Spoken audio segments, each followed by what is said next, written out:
चूंटी और टिड्डे की कहानी। भाई ये तो हम सब ने बचपन में सुनी है। मेहनत और मुस्तकबिल की मंसूबाबंदी का एक सीधा सादा सबक। लेकिन क्या ये कहानी वाकई इतनी ही सादा है? आज हम इसी मशहूर किस्से की तहों में उतरेंगे और देखेंगे कि इसके किरदारों के पीछे क्या सोच थी और क्या इसका असल पैगाम वही है जो हम हमेशा से समझते आए हैं। कहानी का सारा निचोड़, सारा ड्रामा बस इसी एक सवाल में है। एक ही मौसम गर्मा मगर दो बिल्कुल मुख्तलिफ रास्ते।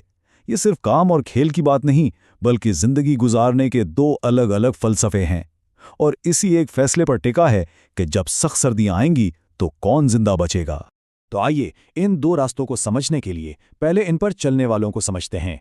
ये सिर्फ एक चींटी और एक टिड्डे की बात नहीं, ये दो अलग सोच और दो बिल्कुल मुख्तलिफ नजरियात का मुकाबला है। एक तरफ हमारे सामने है चींटी, मेहनती, दूर की सोचने वाली और अपने मकसद पर पूरी तरह मरकूज। वो जानती है कि आज की मेहनत कल का सुकून है। और दूसरी तरफ है टिड्डा, हाल में जीने वाला, बेफिक्र, जिसके लिए जिंदगी का मतलब है म्यूजिक, धूप और मजा। ये सिर्फ दो किरदार नहीं, समझें दो इंतहाएं हैं। टुडे का फलसफा बहुत सीधा और सच पूछें तो काफी दिलकश है। इसका मानना है कि जिंदगी अभी है, इसी पल में। इतने प्यारे दिन को काम में ज़ाया करना उसके नज़दीक सबसे बड़ी बेवकूफ़ी है। वो मुस्तकबिल की किसी अनजान फिक्र के लिए आज का मज़ा बिल्कुल कुर्बान नहीं करना चाहता। और इसके बिल्कुल उलट चूंटी की सोच हकीकत की ठोस जमीन पर खड़ी है।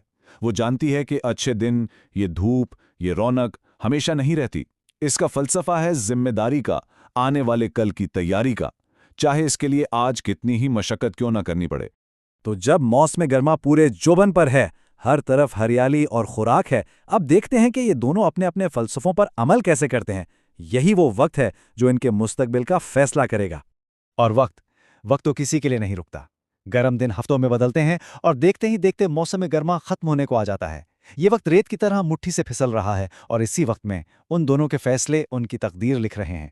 इस दौरान चूंटी का हर दिन एक जैसा था, यानी अनथक मेहनत। वो सूरज निकलने से डूबने तक काम में जुटी रहती। कभी मक्के के भारी दाने घसीटती तो कभी छोटे छोटे बीज इकट्ठा करती। उसका बस एक ही मकसद था, सर्दियों की पहली बर्फ से पहले अपना गोदाम भर लेना, चाहे कुछ भी हो जाए। और दूसरी तरफ टिड्डा, खैर उसका मौसम गर्मा भी बहुत मसरूफ गुजरा। सारंगी पर खुशी की धुलें बजाने में, धूप में नाचने में और आसमान पर बादलों को देखने में। आने वाले कल की फिक्र इसके दिमाग के आसपास भी नहीं भटकी। और फिर मौसम ने करवट ली, मौसम गर्मा की तपिश खत्म हुई और खिजां की ठंडी हवाएं चलने लगीं। ये कहानी का वो मोड़ है जहां किए गए फैसलों के नताइज नजर आना शुरू होते हैं। अब माहौल में तब्दीली बिल्कुल साफ थी। हरी घास सूखकर भूरी हो गई, दरख्तों से पत्ते गिर रहे थे और हवा में एक ऐसी ठंडक थी जो बता रही थी कि सख्त वक्त आने वाला है। कुदरत अपना इशारा दे रही थी कि अब मजे का वक्त खत्म हुआ। इस बदलते मौसम पर दोनों का रद्दअमल भी बिल्कुल अलग था। चूंटी ने खतरे को भांपकर अपने काम की रफ्तार और भी तेज कर दी, लेकिन टिड्डा, वो अब भी हकीकत को मानने को तैयार नहीं था। वो सर्दी से कांप जरूर रहा था, मगर उसे बस थोड़ी सी हवा कहकर टाल रहा था। और फिर वो वक्त आ ही गया, वो वक्त जिसकी चींटी तैयारी कर रही थी और जिसे टिड्डा मुसलसल झुठला रहा था। अब सर्दियों की आमद के साथ ही बातों का नहीं बल्कि हिसाब का वक्त था।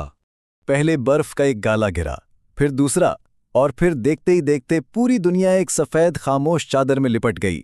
हर तरफ सन्नाटा, ठंड और बर्फ। मौसम गर्मा की सारी रौनक अब एक याद बनकर रह गई थी। अब इन दोनों की दुनियाओं में जमीन आसमान का फर्क था।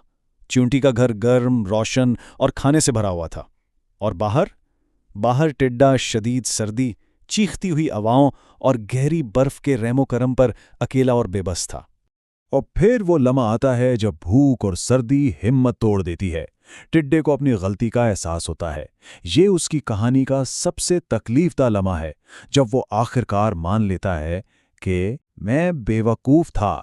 कहानी अब अपने अंजाम की तरफ बढ़ रही है।